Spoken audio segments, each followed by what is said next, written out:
ভারত হয়ে বাংলাদেশে ঢুকছে কৃত্রিম ডিম।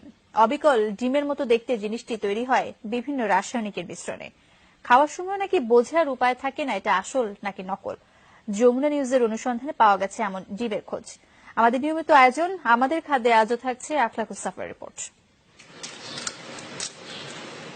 খনিজ, ক্যালসিয়াম, ভিটামিন ও স্নেহজাতীয় উপাদান সব মিলিয়ে সুষম খাবার এই ডিম। প্রায় প্রতিদিনের খাবার তালিকায় থাকে এর উপস্থিতি। কিন্তু এই ডিমেও নাকি ভেজাল হচ্ছে। সন্দেহ থেকেই বাজারের এমন দুটি ডিম নিয়ে যমুনা নিউজ হাজির হয় কৃষি গবেষণা ইনস্টিটিউটে। পরীক্ষা নিরীক্ষার পর এই বিজ্ঞানী জানালেন এর একটি আসল, একটি নকল। পচনশীল কিছু জিনিস আছে এর ভিতরে, যেন অ্যালুমিনিয়াম দেয়, অন্যান্য জিনিস দেয়, এটা থেকে ব্যাড স্মেল আসতে পারে। এর জন্য কিন্তু ওখানে দেখা যায় যে বেশ কিছু প্রিজারভেটিভ দিয়ে দিচ্ছে যাতে দীর্ঘদিন এই ডিমটা ভালো থাকে। ইন্টারনেট খুঁজে এর সত্যতাও পাওয়া গেল। সরাসরি ক্যালসিয়াম ক্লোরাইড ও কালারিং ডাই দিয়ে তৈরি হয় গাঢ় হলুদ রঙের কুসুম।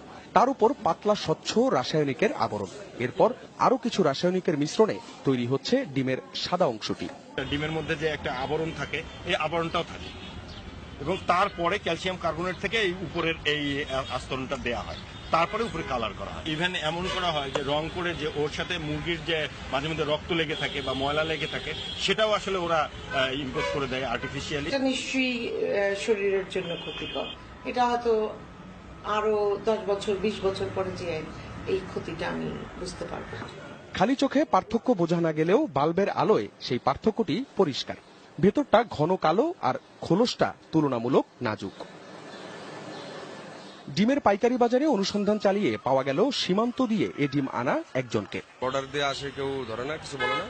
আমাদের ওই জায়গায় লোকজন আছে, তো ওস্তাদ আছে, তারপর আরো অনেক লোকজন আছে, তারা পাঠায় দেয়, তারাই সবকিছু মিল করে। 2004 সালে চীনে বিভিন্ন রাসায়নিক দিয়ে প্রথম কৃত্রিম ডিম তৈরি হয়। পরে অবশ্য বিভিন্ন চাপের মুখে তা বন্ধ ছিল। এখন আবার ভারত হয়ে তা প্রবেশ করছে বাংলাদেশে। তবে আসার কথা হলো এর ব্যাপকতা এখনো এতটা বেশি নয়। তাই পরামর্শ হচ্ছে শুরুতেই যাতে এর আগমনটা বন্ধ করে দেয়া যায়, এজন্য সচেষ্ট হতে হবে কর্তৃপক্ষকে। অন্যদিকে স্বাভাবিক ডিমও কি নিরাপদ? মুরগিকে যে হারে অ্যান্টিবায়োটিক আর স্টেরয়েড খাওয়ানো হচ্ছে তা ঢুকে যাচ্ছে ডিমের মধ্যেও। হালকা ডিম বড় হওয়ার জন্য হালকা মিথুরিন দিলাম, এই মিক্স করলাম, এখন এই খাবারটা খাবার। মন্ত্রণালয়ের যারা আছে এগুলোকে মনিটরিং করার জন্য তাদের দেখা, এবং এই ধরনের অ্যান্টিবায়োটিক যারা বিক্রি করছে তাদের সেখানেও একটা নিয়ন্ত্রণ রাখা। আখলাকুস সাফা, যমুনা নিউজ, ঢাকা।